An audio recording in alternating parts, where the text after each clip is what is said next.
하나님께서 저희들에게 주시는 말씀은 마태복음 10장에 있는 말씀입니다. 마태복음 10장 우리 1절에 있는 말씀 1절만 보시겠습니다. 마태복음 10장 1절 한 단락에 있는 말씀 우리 한번 다 같이 합독하시겠습니다. 마태복음 10장 1절입니다. 시작. 예수께서 그의 12제자를 부르사 더러운 귀신을 쫓아내며 모든 병과 모든 악한 것을 고치시는 권능을 주시니라. 아멘. 이 마태복음 이 10장은 굉장히 중요한 이 본문이다라고 그렇게 이야기할 수 있습니다. 오늘 본문의 1절에 보면 예수께서 그의 12제자를 부르사 예수께서 그의 12제자를 부르사라고 하는 이 말씀이 이 마태복음 10장의 1절에 기록되고 있는 것처럼 이 10장은 우리가 그냥 넘어가서는 안 되는 이 중요한 말씀이 오늘 본문에 기록되어 있는 것입니다. 왜 중요한가? 예수님은 마태복음 9장까지 예수님의 귀한 사역을 감당하실 때에 예수님의 귀한 사역을 혼자 감당하셨어요. 그것이 마태복음 9장까지 있는 내용인 것이에요. 예수님은 귀한 사역을 감당하실 때에 마태복음 10장을 기준으로 하여서 9장까지는 혼자 그의 사역을, 예수님의 사역을 혼자 감당하셨다면 오늘 10장 1절에 예수께서 그의 12제자를 부르사 더러운 귀신을 쫓아내며 모든 병과 모든 악한 것을 고치는 권능을 주시니 라고 말씀하고 계셔요. 즉 다시 말해서 예수님은 이제부터 혼자 사역을 감당하시다가 예수님은 이 10장에 들어오셔서 제자를 부르시고 제자들과 함께 귀한 사역을 감당하시는 장면이 오늘 마태복음 10장에 있는 내용이기 때문에 이 마태복음 10장은 굉장히 중요하다라고 이야기할 수 있는 것입니다.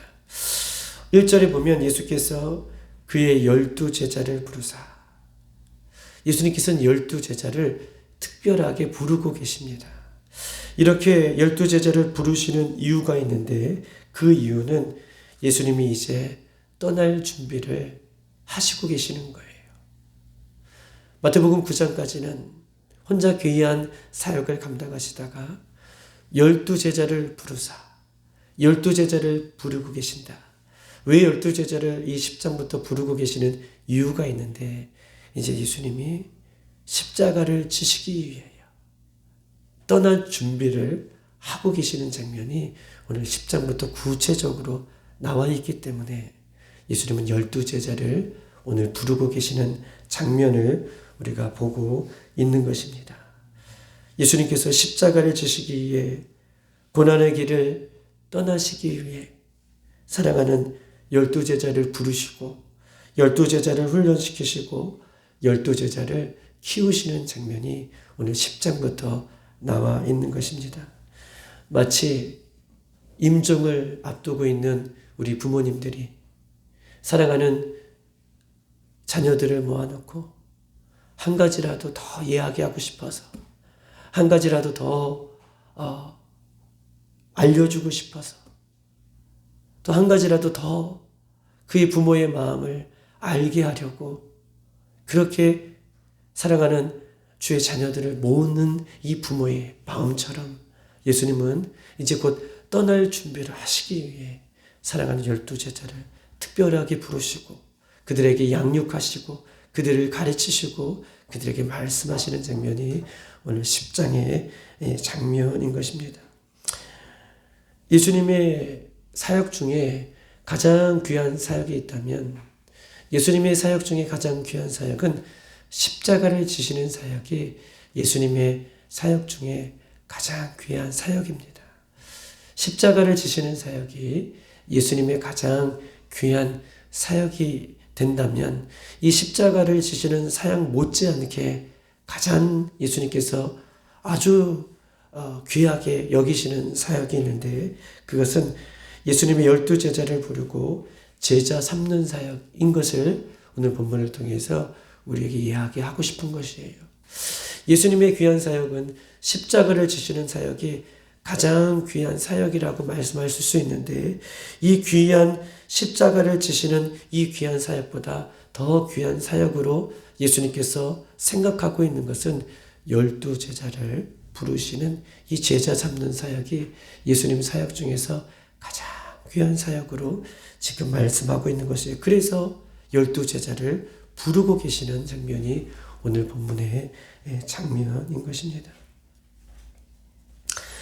예수님은요, 제자 삼는 사역을 얼마나 중요하게 생각하셨다면, 제자를 삼는 사역, 많은 무리들 중에서 제자를 삼는 사역, 12제자를 삼는 사역이 얼마나 예수님 사역 가운데 귀한 사역의 일환이었다면, 3년 동안 예수님은 단 12명을 선택하셔요. 예수님 사람들을 모으는 사역이 중요하셨다면 예수님은 수천 명, 수만 명, 아니 더 많은 사람들을 모으셨을 거예요. 그런데 예수님은요, 3년 동안 다니면서 10명도 아니고 20명도 아니고 어떤 수많은 사람들이 아니라 특별히 12명을 선택하십니다. 그리고 12명을 그냥 선택한 것이 아니라 12명을 선택하셔서 그들과 함께 먹으시고 그들과 함께 주무시며 그들과 함께 전도하시며 그들과 함께 3년 동안 동고동락을 하셨어요. 예수님 그럴 필요가 없으시죠. 예수님 하나님이시니까. 그런데 수많은 사람들을 모으신 것이 아니라 3년 동안 어떻게 보면 고작 12명을 선택하시고 그냥 12명 너는 나의 제자다 라고 말씀만 해주시는 것이 아니라 그들과 함께 먹고 함께 주무시고 함께 전도하시며 함께 3년 동안 사셨습니다. 예수님은 12제자를 선택하시고 이론을 가르쳐 주신 것이 아니에요. 이론만 교육하신 것이 아닙니다. 예수님은요, 예수님의 삶 전부를 그 12명을 위해서 헌신하셨어요. 이것이 우리 예수님이세요. 예수님은 12제자를 부르시고 예수님의 삶 전부를 그에게 주셨습니다. 예수님은 제자 삼는 일이 얼마나 중요하면 12명 그에게 그의 삶을 직접 보여주시고 12명 제자에게 그의 삶을 직접 가르쳐 주셨던 그 예수님의 모습을 성경은 우리에게 말씀하고 있는 것입니다. 예수님은요, 수천 명의 사람을 만나 주셨습니다.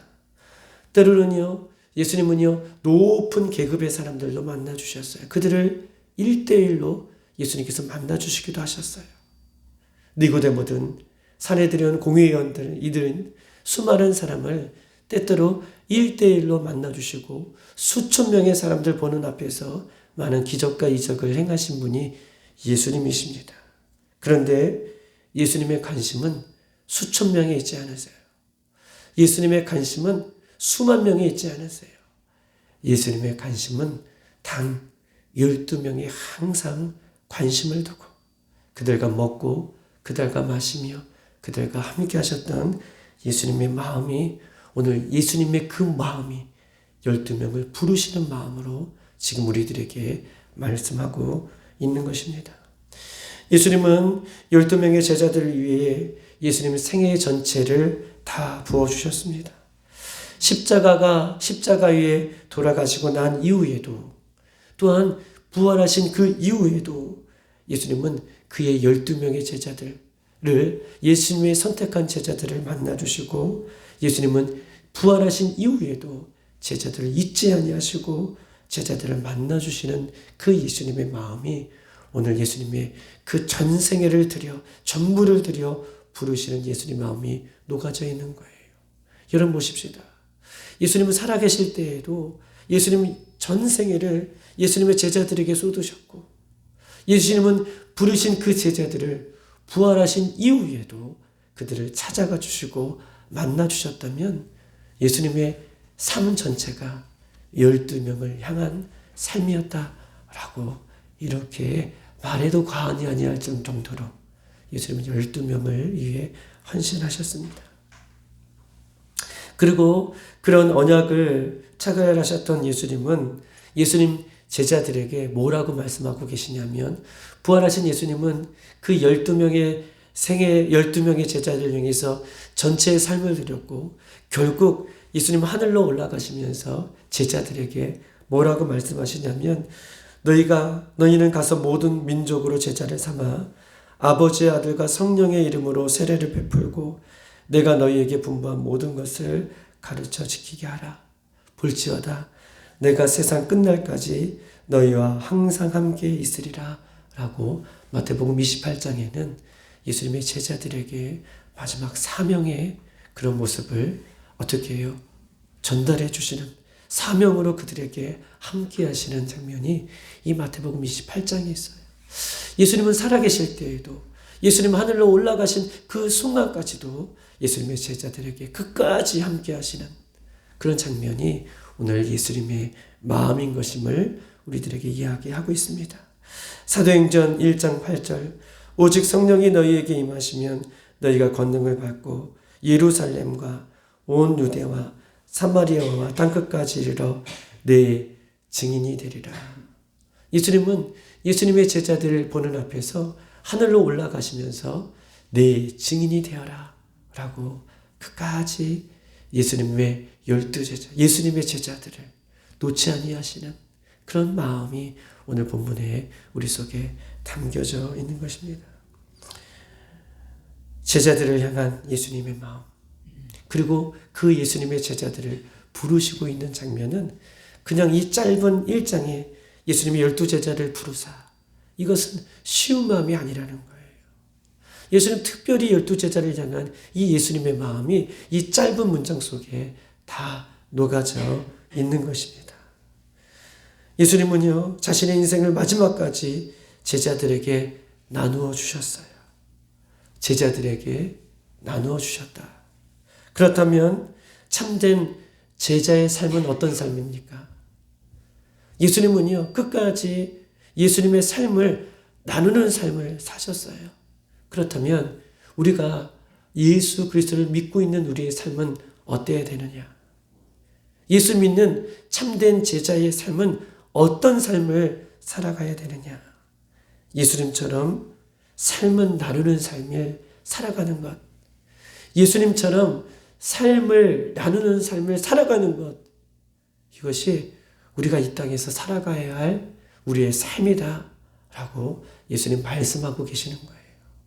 예수님 제자들을 향해 삶을 나누셨던 것처럼 이 땅에 예수 믿는 우리들도 우리의 삶이 어때야 되느냐, 우리의 삶을 나누는 삶을 살아야 된다라고 말씀하고 있는 것입니다. 삶을 숨기고 삶이 진실되게 드러나지 않고 무엇인가 비밀이 많고 무엇인가 투명한 삶이 아니라 삶을 있는 모습 그대로 나누는 삶, 이것이 예수님 믿는 사람들의 삶인 것임을 성경 우리에게 말씀하고 있는 것입니다. 예수님의 참된 제자의 삶을 살기를 원한다면 우리는 예수님처럼 분명하게 살아가야 될 것입니다. 목사는 성도들의 삶을 속에 들어가서 자신의 삶을 나누는 삶을 살아야 될 뿐만 아니라 성도는 또한 목사의 삶에 들어와서 함께 나누는 삶을 살아야 되고, 성도는 성도들의 삶에 들어가서 자신의 삶을 나누는, 더 나아가 성도의 삶을 세상 속에 들어가서 그렇게 나누는 삶을 살아가는 것. 이것은 힘들지요. 이것은 어렵죠. 그러나 예수님 그렇게 사셨던 것처럼 우리들도 예수님 그렇게 살기를 원하시고 계시는 것입니다. 목사는 성도들의 삶에 들어가고, 성도는 목사의 삶에 들어가고, 성도는 성도의 삶에 들어가고, 더 나아가 성도는 세상의 삶에 들어가 예수님의 삶을 나누는 것. 이것이 예수님께서 원하시는 예수님의 제자들의 모습이고, 또한 오늘날 우리들에게 요구하시는 예수님의 예수님을 믿는 우리들의 삶이 되어야 된다라고 말씀하고 있는 것입니다. 우리는 어느덧 적당히 삶을 살아가는 것을 우리 모두는 요구하고 있습니다. 적당히 삶을 또한 적당히 관계를 유지하는 것은 어떻게 보면 인간적으로 편한 삶이 될 수 있습니다. 적당히 삶을 유지하는 것, 적당히 관계를 유지하는 것은 어떻게 보면 편한 삶이 될 수 있어요. 그러나 적당한 관계는 예수님이 가르쳐 주시는 삶의 관계가 아니에요. 예수님 적당하게 우리에게 오시지 않았어요. 예수님 적당하게 십자가를 지시지 않았어요. 예수님 적당하게 살라고 우리에게 말씀하고 계시지 않고 예수님 12명의 제자를 적당히 부른 것도 아닙니다. 모래알처럼 각자의 신앙은 모래알처럼 각자의 믿음을 지키는 교회는 수천 명, 수만 명이 모일지라도 그런 교회는 능력을 잃어버린 교회예요. 수만 명, 수천 명이 모일지라도 모래알처럼 신앙생활하고 모래알처럼 각자가 믿음을 지킨다면 그 교회는 수만 명, 수천 명이 모여도 어떻게 보면 능력이 없는 교회다.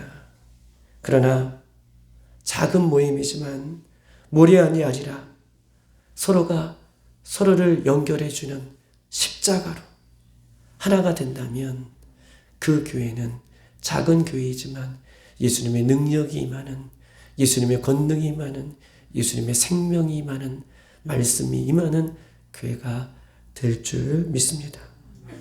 왜냐하면 예수님께서 이 땅에 예수님의 12제자들에게 그런 삶을 보여주셨기 때문에, 그렇게 사셨기 때문에 그렇다라고 이렇게 말할 수 있는 것이죠. 우리가 이 땅에 살면서 예수님의 진정한 제자로 살기를 원한다면 또한 이 진정한 제자로 살기를 원하는 숙제를 우리가 스스로 풀어내지 않는다면, 날마다 이 모습을 우리가 풀어내지 않는다면 우리는 10년, 20년, 아니 30년 예수님 다시 오실 때까지 우리가 신앙생활을 한다 할지라도 우리는 어떻게 보면 그냥 교회를 스쳐 지나가는 그런 모습으로 살아갈 수밖에 없음을 성경은 우리에게 이야기하고 있어요. 예수님의 참된 제자로 예수님처럼 삶을 나누는 삶을 살지 않는다면 어떻게 보면 10년, 20년 교회 생활을 했지만 여전히 머리알처럼 신앙생활을 할 수밖에 없음을 성경은 우리에게 말씀하고 있는 것입니다. 오늘날 교회를 보면 사람이 있고, 오늘날 교회를 보면 제도도 있고, 오늘날 교회를 보면 헌법도 있고, 오늘날 교회를 보면 조직도 있습니다. 그러나 중요한 것이 빠진 것이 있는데 그것은 바로 예수님의 참된 제자가 없다라는 거예요. 오늘날 교회를 보면 많은 것들이 있어요. 사람도 있고 제도도 있고 교회 헌법도 있고 조직도 있고 직분도 있고 많은 것이 있지만 오늘 본문에 짧은 문장이지만 예수님 12명의 제자를 부르셨다라고 하는 것처럼 오늘날 교회가 빠진 것이 있다면 참된 제자로 살아가는 그런 모습들이 없음을 오늘 본문 속에서 우리에게 이야기를 하고 있는 것이죠. 우리 모두가 적당히 살고 있고 적당히 믿음 생활하며 적당히 예수 그리스도를 믿는 것이 문제다라고 할 수 있습니다. 모두가 각자의 선을 그어놓고 사는 것이 문제입니다. 이 새벽에 인간적인 적당한 선이, 인간적인 적당한 관계가, 인간적인 적당한 벽들이 무너져서 예수님 안에 온전한 제자로 예수님의 십자가의 그 사랑으로 연결해주는 다리로 그렇게 살아낼 수 있는 저와 여러분이 되시기를 주님의 이름으로 축복합니다. 예수님께서 이 땅에 보셨던 그 삶은 예수님의 제자들에게 전적으로 그의 삶을 드렸던 삶처럼 그렇게 살아가는 우리들을 바라보면서 예수님은 훗날 참 잘했다 라고 칭찬해 줄 수 있는, 칭찬을 받을 수 있는 우리들의 모습이 되기를 주님의 이름으로 축복합니다. 이 시간 다 같이 한번 기도하겠습니다. 예수님은 오늘 본문의 10장에 들어와서 9장까지는 예수님 혼자 귀한 사역을 감당하셨다면 이제 예수님 10장에 들어오셔서 구체적으로 제자를 부르셨다라고 말씀하고 있으십니다. 예수님은 제자를 부르신 것이 아니라 제자를 부르셔서 예수님의 삶을 전체적으로 그들의 삶 가운데 녹아들어가 그들을 가르치시고 먹이시고 함께 하셨습니다. 오늘날 예수님을 믿는 우리들의 삶이 어때야 되는지를 예수님 보여주셨던 것처럼 우리가 예수님을 믿는다고 하면서 적당히 하고 있는 이 적당히의 관계, 적당히 그어놓은 선들, 적당히 세워놓은 담벼락들, 적당히 세워놓는 이 관계들이 무너지게 하여 주셔서 예수님 안에 들어가게 하시고 예수님이 우리 안에 들어오고 우리도 예수님의 믿음과 사랑으로 많은 영혼들 속에 녹아지는 그런 소금과 같은 삶을 살아갈 수 있도록 주님 인도해 달라고, 말로만 주님의 이름을 부르는 것이 아니라 그렇게 살아낼 수 있는 힘과 은혜를 허락해 달라고 이 시간 주여 한번 부르며 다 같이 한번 기도하겠습니다.